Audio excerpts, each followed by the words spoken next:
Class 11-এর biology ক্লাসে আজ plant growth and development অর্থাৎ উদ্ভিদের বৃদ্ধি ও বিকাশ এই অধ্যায়টির প্রথম অংশটি আলোচনা করব।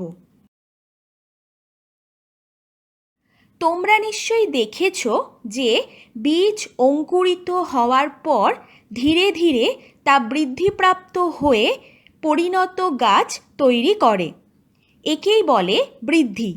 তাহলে কোনো কোষ বা অঙ্গ বা সমগ্র জীবের আকার, আয়তন ও শুষ্ক ওজন স্থায়ী এবং অপরিবর্তনীয়ভাবে বেড়ে যাওয়াকে বৃদ্ধি বা গ্রোথ বলে। উদ্ভিদের বৃদ্ধি তিনটি প্রধান পর্যায় সম্পন্ন হয়: ফর্মেটিভ ফেজ বা কোষ বিভাজন দশা, ইলংগেশন ফেজ বা দীর্ঘীকরণ দশা এবং ম্যাচুরেশন ফেজ বা পরিণতির দশা। ফর্মেটিভ ফেজ বা কোষ বিভাজন দশা, এই দশায় উদ্ভিদের বর্ধনশীল অঞ্চলের ভাজক কলার কোষগুলি মাইটোসিস বিভাজন প্রক্রিয়ায় দ্রুত হারে বিভাজিত হয়ে অসংখ্য অপত্য কোষ সৃষ্টি করে। ইলংগেশন ফেজ বা দীর্ঘীকরণ দশা, এই দশায় নতুন কোষগুলি আয়তনে বাড়ে। রসস্ফীতি চাপের বৃদ্ধির ফলে কোষগুলি দীর্ঘ ও প্রসারিত হয়। ম্যাচুরেশন ফেজ বা পরিণতির দশা, এই দশায় কোষগুলির বৃদ্ধি সম্পূর্ণ হলে নানা রকম কাজের জন্য নানাভাবে পরিবর্তিত ও রূপান্তরিত হতে থাকে এবং বিভিন্ন প্রকারের কলা ও কলাতন্ত্র গঠন করে। এখানে ছবিতে তোমরা উদ্ভিদের বৃদ্ধির বিভিন্ন দশাগুলি দেখতে পাচ্ছ। জীবের বৃদ্ধির হারকে লেখচিত্রের দ্বারা প্রকাশ করলে যে রেখাচিত্র পাওয়া যায় তা ইংরেজি এস অক্ষরের মতো হয় বলে একে এস কার্ভ বা সিগময়েড কার্ভ বলে। বৃদ্ধির এই রেখাচিত্রকে চারটি দশায় ভাগ করা যায়: ল্যাগ ফেজ অর্থাৎ বিলম্বকাল, log phase or exponential phase অর্থাৎ দ্রুত বৃদ্ধিকাল, লিমিটেড গ্রোথ ফেজ অর্থাৎ সীমিত বৃদ্ধিকাল এবং স্টেশনারি ফেজ অর্থাৎ স্থিরকাল। ল্যাগ ফেজ অর্থাৎ বিলম্বকাল, ছবিতে দেখো এই দশায় বৃদ্ধির হার খুব কম থাকে বা একেবারেই বৃদ্ধি হয় না। Log phase or exponential phase অর্থাৎ দ্রুত বৃদ্ধিকাল, ছবিতে দেখো বিলম্বকালের পর এই দশায় বৃদ্ধির হার খুব দ্রুত হয় এবং ক্রমে সর্বোচ্চ মানে পৌঁছায়। লিমিটেড গ্রোথ ফেজ অর্থাৎ সীমিত বৃদ্ধিকাল, ছবিতে দেখো এই সময় বৃদ্ধির হার সীমিত হয়। স্টেশনারি ফেজ অর্থাৎ স্থিরকাল, ছবিতে দেখো এই দশায় বৃদ্ধির হার ক্রমশ হ্রাস পায়, অবশেষে বৃদ্ধি সম্পূর্ণ বন্ধ হয়ে যায়। প্রতি একক সময় বৃদ্ধির পরিমাণকে বৃদ্ধির হার বা গ্রোথ রেট বলা হয়। উদ্ভিদের বৃদ্ধি তিন ধরনের হতে পারে: growth of unicellular organism or plant অর্থাৎ এককোষী জীব বা উদ্ভিদের বৃদ্ধি। ইস্ট, ব্যাকটেরিয়া প্রভৃতি এককোষী জীবের ক্ষেত্রে প্রতিটি কোষই মাতৃকোষরূপে কাজ করে এবং তা বিভাজিত হয়ে দুটি অপত্য কোষের সৃষ্টি করে। পরবর্তী জনুতে ওই দুটি কোষই আবার বিভাজিত হয়ে চারটি কোষের সৃষ্টি করে। এই ধরনের বিভাজনের ফলে কোষের সংখ্যা দ্রুত বৃদ্ধি পায় এবং বৃদ্ধির সময় সামান্য ল্যাগ দশার পরই কোষের সংখ্যা বা পপুলেশন গুণোত্তর হারে বৃদ্ধি পাওয়ার ফলে যে আকৃতির লেখচিত্র পাওয়া যায়। এই ধরনের গুণোত্তর হারে বৃদ্ধি দীর্ঘ সময় স্থায়ী হয় না। কোষের সংখ্যা অত্যাধিক বৃদ্ধি পেলে স্থানাভাব ও খাদ্যের সংকট দেখা যায় এবং অক্সিজেনের অভাবেও কোষগুলি দ্রুত মরতে থাকে। ছবিতে দেখো, এটি হলো এককোষী জীব বা উদ্ভিদের বৃদ্ধির যে আকৃতির লেখচিত্র। গ্রোথ অফ মাল্টিসেলুলার প্ল্যান্ট অর্থাৎ বহুকোষী উদ্ভিদের বৃদ্ধি। উন্নত শ্রেণীর বহুকোষী উদ্ভিদের ক্ষেত্রে ভাজক কলা একবার বিভাজিত হওয়ার পর যে অপত্য কোষগুলি তৈরি করে তার সবগুলি কোষই আবার বিভাজিত হয় না, কারণ কিছু কোষ বিভাজন ক্ষমতা হারিয়ে বিশেষ ধরনের কোষ বা কলায় রূপান্তরিত হয়। তাই এক্ষেত্রে বৃদ্ধির লেখচিত্রটি সরলরেখার দ্বারা চিহ্নিত করা যায়। ছবিতে দেখো, এটি হলো বহুকোষী উদ্ভিদের বৃদ্ধির সরলরৈখিক লেখচিত্র। Growth of perennial plant or tree অর্থাৎ বহুবর্ষজীবী বা বৃক্ষের বৃদ্ধি। বহুবর্ষজীবী উদ্ভিদ বা বৃক্ষে বর্ষা বা বসন্তকালে বৃদ্ধির হার বেশি থাকে, কিন্তু গ্রীষ্ম বা শীতকালে তুলনামূলকভাবে কম হয়। এক্ষেত্রে বৃদ্ধির লেখচিত্রে ওই বিশেষ ঋতুগুলিতে বৃদ্ধির হার বেশি দেখায়, আবার শীতকালে বৃদ্ধি কিছুটা বিরাম লক্ষ্য করা যায়। এই ধরনের লেখচিত্রকে সবিরাম লেখচিত্র বা ইন্টারমিটেন্ট গ্রোথ কার্ভ বলা হয়। ছবিতে দেখো, এটি হলো বহুবর্ষজীবী বা বৃক্ষের বৃদ্ধির সবিরাম লেখচিত্র। কন্ডিশনস অফ গ্রোথ অর্থাৎ বৃদ্ধির শর্তাবলী। এক্সটার্নাল ফ্যাক্টরস অর্থাৎ বাহ্যিক প্রভাবক সমূহ। লাইট বা আলো। আলোর উপস্থিতিতে ক্লোরোফিল উৎপাদন ও সংশ্লেষ উভয়ই সম্পন্ন হয়। সালোক সংশ্লেষের মাধ্যমে শর্করা জাতীয় খাদ্য উৎপন্ন হয়। অন্ধকারে উদ্ভিদের বিশেষ বৃদ্ধি ঘটে না। অন্যদিকে অত্যন্ত তীব্র আলোয় ক্লোরোফিলের আলোক জারণ ঘটে, যার ফলে পাতা বিবর্ণ হয় এবং সালোক সংশ্লেষের হার হ্রাস পাওয়ায় গাছের বৃদ্ধি কমে যায়। এই ঘটনাকে সোলারাইজেশন বলে। তীব্র আলোকে বাষ্পমোচনের হার বেড়ে যাওয়ায় প্রয়োজনীয় জল অতিরিক্ত পরিমাণে নির্গত হওয়ায় গাছ নেতিয়ে পড়ে এবং স্বাভাবিক বৃদ্ধি ব্যাহত হয়। লাল ও নীল আলোর প্রভাবে সালোক সংশ্লেষ বেশি হওয়ায় এই দুটি বর্ণের আলো বৃদ্ধির সহায়ক। দীর্ঘদিবা উদ্ভিদে সংকট আলোককালের চেয়ে বেশি সময় আলো দিলে এবং হ্রস্বদিবা উদ্ভিদে সংকট আলোককালের চেয়ে কম সময় আলো দিলে পুষ্প প্রস্ফুটন ও উদ্ভিদের বৃদ্ধি ত্বরান্বিত হয়। টেম্পারেচার বা তাপমাত্রা। উদ্ভিদের প্রজাতি ভেদে 4 ডিগ্রি সেন্টিগ্রেড থেকে 45 ডিগ্রি সেন্টিগ্রেড তাপমাত্রায় বৃদ্ধি সম্ভব হয়, তবে অধিকাংশ উদ্ভিদের বৃদ্ধি 28 ডিগ্রি সেন্টিগ্রেড থেকে 30 ডিগ্রি সেন্টিগ্রেড তাপমাত্রায় সর্বাধিক হয়।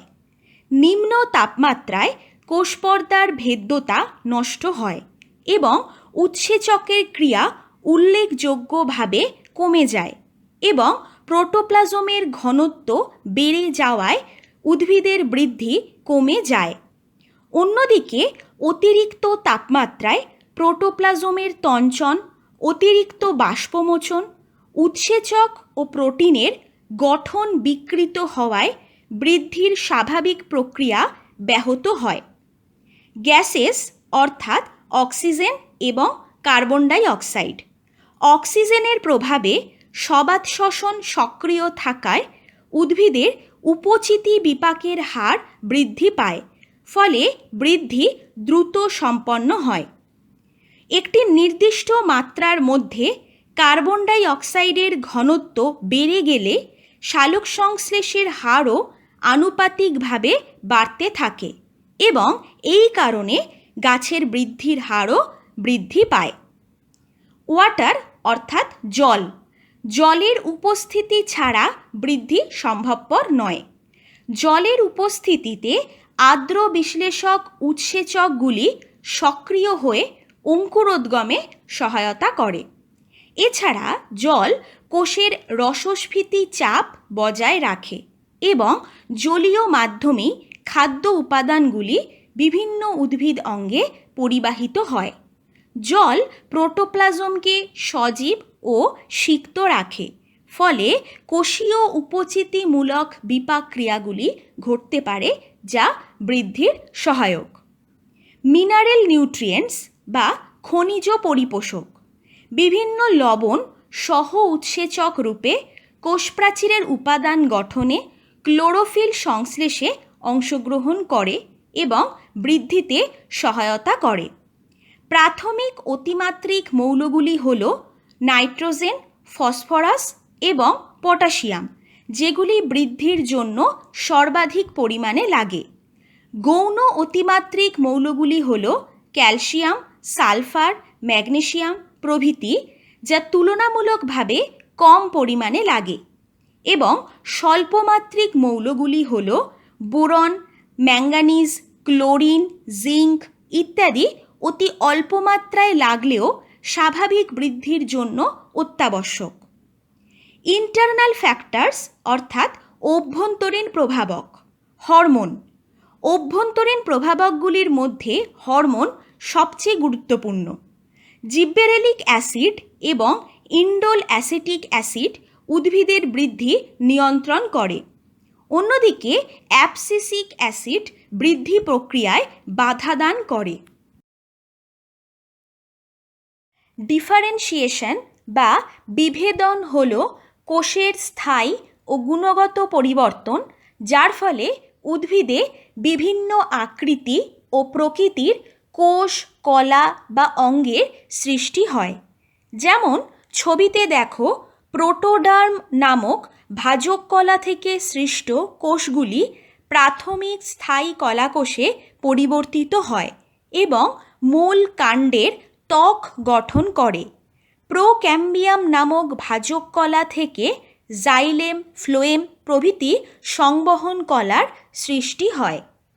বিপরীত বিভেদন বা ডিফারেন্সিয়েশন। বিভেদিত কোষগুলি যে প্রক্রিয়ায় পুনরায় সাধারণ কোষে রূপান্তরিত হয়ে বিভাজনে অংশগ্রহণ করে তাকে বিপরীত বিভেদন বা ডিফারেন্সিয়েশন বলে। যেমন ছবিতে দেখো, ভাজক কলা থেকে বিভাজন প্রক্রিয়ায় প্যারেনকাইমা নামক স্থায়ী কলার সৃষ্টি হয়। নালিকা বান্ডিলের মধ্যবর্তী স্থানগুলিতে অবস্থিত প্যারেনকাইমা কোষগুলি তাদের বৈশিষ্ট্য হারিয়ে আবার ভাজক কলায় রূপান্তরিত হয়। নালিকা বান্ডিলের অন্তর্বর্তী এই ভাজক কলা স্তরকে ইন্টারফ্যাসিকিউলার ক্যাম্বিয়াম বলে। কাষ্ঠল উদ্ভিদের বহিস্তরের নিচে অবস্থিত প্যারেনকাইমা কলার একটি স্তরও অনুরূপভাবে বিপরীত বিভেদনের মাধ্যমে ফেলোজেন নামক ভাজক কলায় রূপান্তরিত হয়। পুনঃবিভেদন বা রিডিফারেন্সিয়েশন। বিপরীত বিভেদনের ফলে যে বিভাজনক্ষম কোষের সৃষ্টি হয় তা যে প্রক্রিয়ায় পুনরায় বিভেদিত হয়ে বিভাজনে অক্ষম নতুন প্রকৃতির কোষ বা কলাতন্ত্রের সৃষ্টি করে তাকে পুনঃবিভেদন বা রিডিফারেন্সিয়েশন বলে। ছবিতে দেখো, বিপরীত বিভেদন প্রক্রিয়ায় ইন্টারফ্যাসিকিউলার ক্যাম্বিয়াম পুনরায় বিভেদিত হয়ে বিভাজনে অক্ষম গৌণ জাইলেম ও গৌণ ফ্লোয়েম গঠন করে। অপরদিকে ফেলোজেন নামক ভাজক কলার স্তরটিও পুনঃবিভেদন প্রক্রিয়ায় বাইরের দিকে ফেলেম ও ভেতরের দিকে ফেলোডার্ম নামক কোষস্তর উৎপন্ন করে। গ্রোথ রেগুলেটরস অফ প্ল্যান্ট অর্থাৎ উদ্ভিদের বৃদ্ধি নিয়ন্ত্রক। যে সকল জৈব রাসায়নিক পদার্থ সজীব কোষ থেকে নির্গত হয়ে উৎপত্তিস্থল বা দূরবর্তী অঞ্চলে এসে উদ্ভিদের বিপাক, বৃদ্ধি ও প্রজনন প্রক্রিয়াকে নিয়ন্ত্রণ করে তাদের উদ্ভিদ হরমোন বা ফাইটোহরমোন বলা হয়। সজীব কোষ থেকেই সরাসরি উদ্ভিদ হরমোনের সংশ্লেষ ঘটে। উদ্ভিদ হরমোন উৎপত্তি স্থানের নিকটবর্তী অঞ্চল অথবা দূরবর্তী স্থান উভয় জায়গাতেই কার্যকরী হতে পারে। যেমন ভাজক কলায় উৎপন্ন অক্সিন ওই অঞ্চলের কোষগুলির বিভাজন ও বৃদ্ধি ঘটাতে পারে। অপরদিকে তীব্র জলাভাবের সময় অ্যাবসিসিক অ্যাসিড নামক হরমোনটি প্রধানত মূলে উৎপন্ন হয়ে জাইলেম কলার মাধ্যমে পাতায় বাহিত হয়ে পত্ররন্ধ্রকে বন্ধ করে দেয়। উদ্ভিদ হরমোনকে প্রাথমিক দূত বা প্রাইমারি মেসেঞ্জার বলে।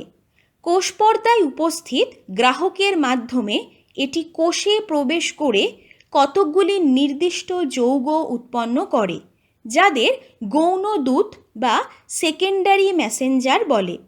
যেমন অক্সিন হরমোনটি প্রাথমিক দূত এবং অক্সিনের প্রভাবে কোষে উৎপন্ন সাইক্লিক এএমপি গৌণ দূত হিসেবে কাজ করে। গৌণ দূত আবার বিভিন্ন উৎসেচকের ক্রিয়াকে ত্বরান্বিত করে শারীরবৃত্তীয় ক্রিয়াকে প্রভাবিত করে। হরমোন অতি অল্প মাত্রায় ক্রিয়াশীল হয়।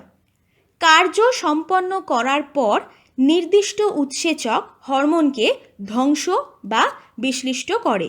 যেমন indole acetic acid oxidase indole acetic অ্যাসিডকে বিনষ্ট করে।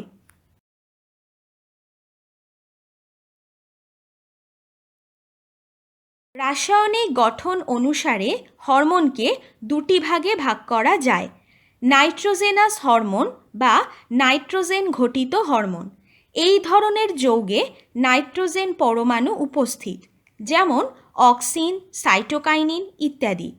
নন নাইট্রোজেনাস হরমোন অর্থাৎ নাইট্রোজেনবিহীন হরমোন।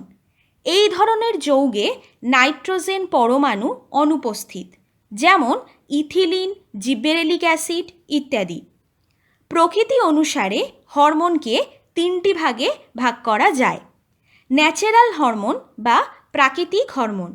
যে সমস্ত হরমোন উদ্ভিদ দেহে সংশ্লেষিত হয় অর্থাৎ প্রাকৃতিকভাবে পাওয়া যায় তাদের প্রাকৃতিক হরমোন বলে, যেমন আইএএ, জিয়াটিন ইত্যাদি। আর্টিফিশিয়াল হরমোন বা কৃত্রিম হরমোন।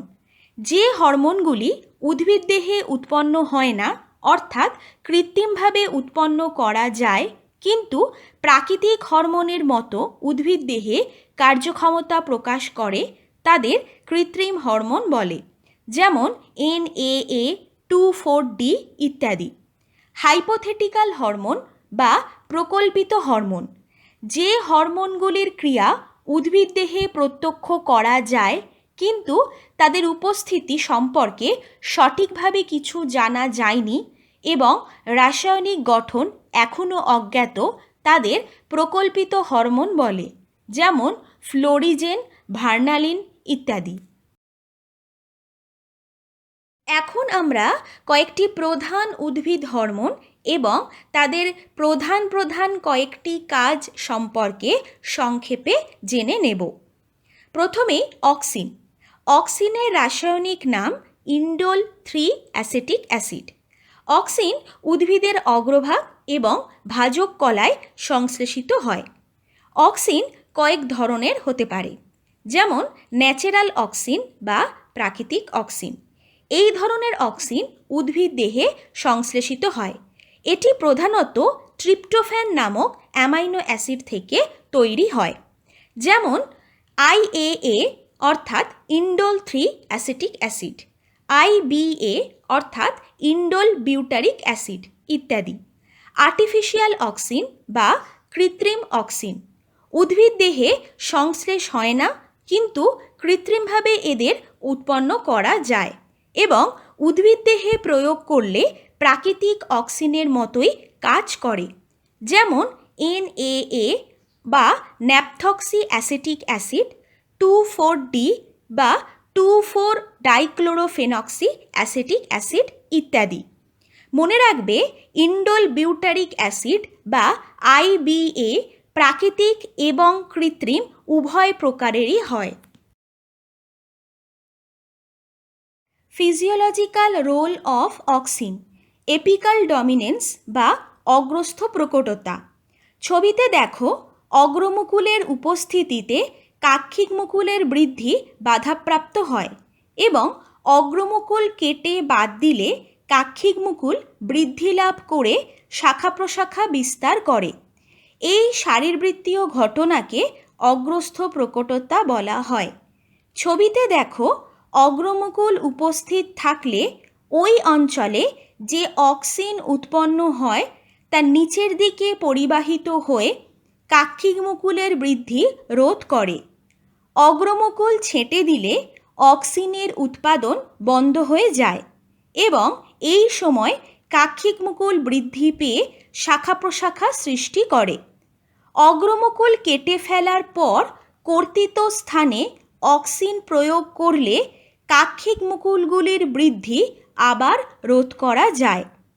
ফটোট্রপিক মুভমেন্ট বা আলোক অনুবর্তী চলন। উদ্ভিদের কাণ্ড আলোর অভিমুখে এবং মূল আলোর বিপরীত দিকে অগ্রসর হয়। উদ্ভিদ অঙ্গের এই চলনকে আলোক অনুবর্তী চলন বা ফটোট্রপিক মুভমেন্ট বলা হয়। এই চলনে অক্সিনের ভূমিকা রয়েছে। ছবিতে দেখো, কাণ্ডে অক্সিন আলোর বিপরীত দিকে অর্থাৎ অন্ধকার দিকে জমা হয়। অধিক অক্সিনের প্রভাবে অন্ধকার দিক আলোকিত দিকের তুলনায় বেশি বৃদ্ধি পায় এবং এই অসম বৃদ্ধির ফলে কাণ্ডটি আলোর দিকে বেঁকে যায়। মূলের ক্ষেত্রে অক্সিনের মাত্রা বাড়লে বৃদ্ধি ব্যাহত হয়। এক্ষেত্রে আলোকিত অংশে তুলনামূলকভাবে অক্সিন কম থাকায় সেই দিকের বৃদ্ধি অন্ধকার দিকের চেয়ে বেশি হয় এবং এই ধরনের বক্রচলনের ফলে মূল আলোর বিপরীত দিকে বেঁকে যায়। জিওট্রপিক মুভমেন্ট বা অভিকর্ষজ চলন। অভিকর্ষের প্রভাবে উদ্ভিদ অঙ্গের চলনকে অভিকর্ষজ চলন বা জিওট্রপিক মুভমেন্ট বলা হয়। ছবিতে দেখো, মূলের নিচের দিকে অধিক অক্সিনের উপস্থিতিতে মূলের বৃদ্ধি কম হয়, তাই মূলের নিচের দিকের তুলনায় মূলের উপরিভাগের অংশ বেশি বৃদ্ধি পায়, ফলে মূল মাটির নিচের দিকে নেমে যায়। অন্যদিকে কাণ্ড আবার অধিক অক্সিনের প্রভাবে বেশি বৃদ্ধি পায়।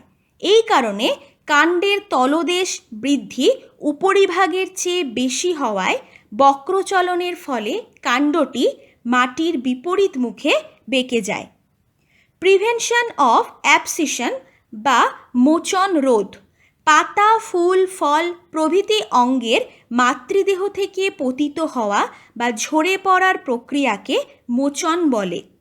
অক্সিন প্রয়োগ করলে মোচনে সাহায্যকারী উৎসেচকগুলির ক্রিয়া হ্রাস পায় এবং এর ফলে মোচন প্রক্রিয়াটি বিলম্বিত হয়। রুট ফর্মেশন বা মূল উৎপাদন। কলম তৈরি করার সময় কাণ্ডের কাটা অংশে কৃত্রিম অক্সিন প্রয়োগ করলে দ্রুত মূল উৎপাদন হয়। উইড কন্ট্রোল বা আগাছা দমন। 2,4-D জাতীয় কৃত্রিম অক্সিন শস্যক্ষেতে প্রয়োগ করলে আগাছাকে দমন করা যায়। পার্থেনোকার্পি বা বীজহীন ফল উৎপাদন। পরাগযোগ বা নিষেক ছাড়াই গর্ভাশয়ের কোষকে উদ্দীপ্ত করে বীজহীন ফল উৎপাদনের প্রক্রিয়াকে পার্থেনোকার্পি বলে। বর্তমানে IAA, NAA প্রভৃতি হরমোন ব্যবহার করে বীজহীন কলা, আঙুর, আপেল প্রভৃতি উৎপন্ন করা হয়, যাদের বাণিজ্যিক মূল্য অনেক বেশি। এখানে তোমরা কয়েকটি পার্থেনোকার্পিক ফলের ছবি দেখতে পাচ্ছ। জিব্বেরেলিন। জিব্বেরেলিনের রাসায়নিক নাম জিব্বেরেলিক অ্যাসিড। এটি জিব্বেরেলা ফুজিকুরাই নামক ছত্রাকে প্রথম পাওয়া যায়। এই হরমোনটি একটি ডাইটারপিন অ্যাসিড।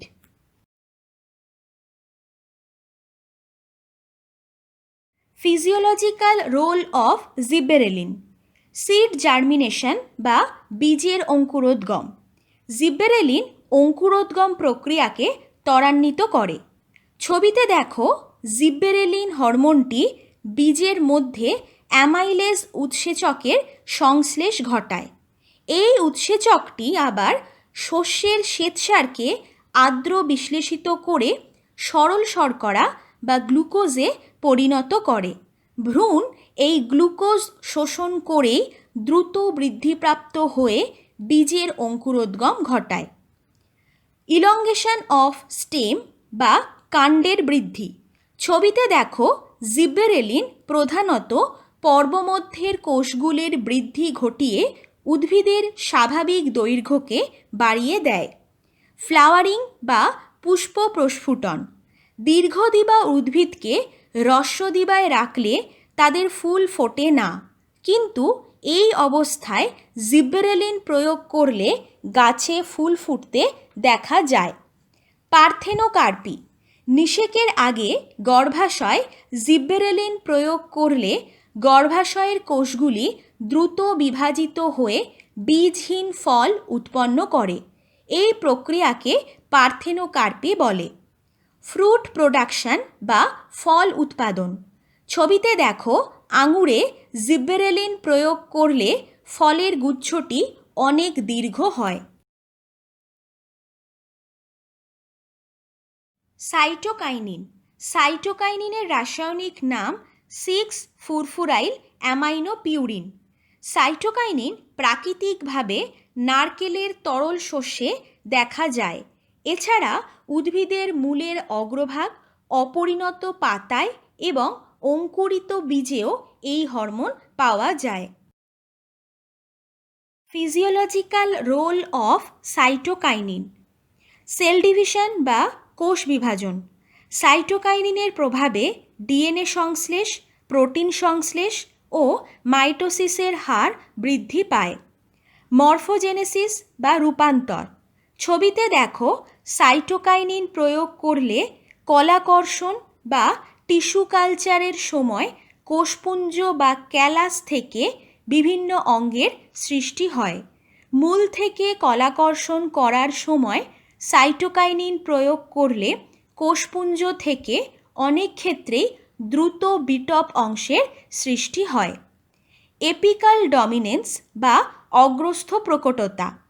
ছবিতে দেখো সাইটোকাইনিন প্রয়োগ করে অগ্রস্থ প্রকটতা প্রতিরোধ করা যায়, অর্থাৎ এই হরমোনের প্রভাবে অগ্রমুকুল থাকা সত্ত্বেও পার্শ্বমুকুলের বৃদ্ধি হয়, ফলে গাছটি ঝোপের ন্যায় দেখতে হয়। ডিলে অফ সেনিসেন্স বা বার্ধক্যের বিলম্বতা। ছবিতে দেখো বয়োবৃদ্ধির সঙ্গে সঙ্গে পাতার ক্লোরোফিল বিনষ্ট হয় ও পাতা হলুদ বর্ণ ধারণ করে। এটি গাছের বার্ধক্য প্রাপ্তির একটি বিশেষ লক্ষণ। সাইটোকাইনিনের প্রভাবে ক্লোরোফিল সংশ্লেষের হার বাড়ে। সাইটোকাইনিনের প্রভাবে কোষে অ্যামাইনো অ্যাসিড ও প্রোটিনের পরিমাণ বৃদ্ধি পায়। গাছের যে অঞ্চলে সাইটোকাইনিন স্প্রে করা হয় সেই স্থানের অঙ্গগুলি অন্য স্থান থেকে পরিপোষক দ্রুত শোষণ করায় বার্ধক্য প্রক্রিয়াটি বিলম্বিত হয়। সিড জার্মিনেশন বা বীজের অঙ্কুরোদ্গম। সাইটোকাইনিনের প্রভাবে ভ্রূণাক্ষের কোষ বিভাজন বৃদ্ধি পায় এবং এর ফলে অঙ্কুরোদ্গম প্রক্রিয়াটি ত্বরান্বিত হয়। ইথিলিন। ইথিলিন বা C2H4 হল একটি গ্যাসীয় হরমোন। ইথিলিন উদ্ভিদের প্রায় সমগ্র অংশে, যেমন মূল, পাতা, ফুল, ফল এবং বীজে মিথিওনিন নামক অ্যামাইনো অ্যাসিড থেকে প্রাকৃতিকভাবে উৎপন্ন হয়। Physiological role of ethylene. Ripening of fruits বা ফলের পরিপক্কতা। যেসব ফল পাকার আগে তাদের শ্বসন ও কার্বন ডাই অক্সাইড নির্গমনের হার বেড়ে যায় তাদের ক্লাইমেক্টোরিক ফল বা ক্লাইমেক্টোরিক ফ্রুট বলে। কলা, আপেল, কমলালেবু প্রভৃতি ক্লাইমেক্টোরিক ফলের ক্ষেত্রে ইথিলিন দ্রুত ফল পাকাতে সাহায্য করে। এপিন্যাস্টি অফ লিফ বা পাতার এপিন্যাস্টি চলন। ছবিতে দেখো ইথিলিনের প্রভাবে পাতার উপরিতলের বৃদ্ধি নিম্নতলের চেয়ে বেশি হয় এবং এই অসম বৃদ্ধির ফলে পাতা নিচের দিকে মুড়ে যায়। এই ধরনের চলনকে এপিন্যাস্টিক চলন বলে। টমেটো জাতীয় দ্বিবীজপত্রী উদ্ভিদে এই ধরনের চলন সবচেয়ে বেশি লক্ষ্য করা যায়। চেঞ্জ অফ সেক্স বা লিঙ্গের পরিবর্তন। কুমড়ো, তরমুজ প্রভৃতি সহবাসী উদ্ভিদে ইথিলিন প্রয়োগ করলে স্ত্রী পুষ্পের সংখ্যা বৃদ্ধি পায়। অ্যাবসিশন বা মোচন। ইথিলিন পত্রমোচন প্রক্রিয়াকে ত্বরান্বিত করে। ছবিতে দেখো ইথিলিনের প্রভাবে মোচন স্তরে প্রচুর পরিমাণে সেলুলোজ ও পেকটিনেজ উৎসেচকের সংশ্লেষ ঘটে, যা কোষপ্রাচীরকে দ্রবীভূত করে মোচন প্রক্রিয়াকে ত্বরান্বিত করে। ক্রিয়েশন অফ সেনিসেন্স বা বার্ধক্য সৃষ্টি। ইথিলিনের প্রভাবে গাছে দ্রুত বার্ধক্য আসে। ছবিতে দেখো ইথিলিন প্রয়োগ করলে ফুলের পাপড়িগুলি দ্রুত বিবর্ণ হয়ে ঝরে পড়ে। আবার দেখো ইথিলিনের উপস্থিতিতে ক্লোরোফিল বিনষ্ট হয়ে পাতা দ্রুত বিবর্ণ হয়। মোচন ও বার্ধক্য ত্বরান্বিত করে বলে ইথিলিনকে উদ্ভিদের জরা আনয়নকারী হরমোন বা ফাইটোজেরন্টোলজিক্যাল হরমোন বলা হয়। Abscisic acid. রাসায়নিকভাবে অ্যাবসিসিক অ্যাসিড হল একটি সিস সেস্কুইটারপিন যৌগ। এই হরমোনের রাসায়নিক সংকেত হল C15H20O4। এই হরমোন বিশেষভাবে উদ্ভিদের পাতার সবুজ কোষের ক্লোরোপ্লাস্টে দেখা যায়। Physiological role of abscisic acid. Abscission বা মোচন। ছবিতে দেখো অ্যাবসিসিক অ্যাসিড এর প্রভাবে পাতা বা ফুল ফলের বৃন্তে মোচন স্তর সৃষ্টি হয়। হরমোনটি সেলুলোজ, পেকটিনেজ প্রভৃতি উৎসেচক্রে ক্রিয়াশীল করে মোচন স্তরের কোষগুলির প্রাচীরকে দ্রবীভূত করে।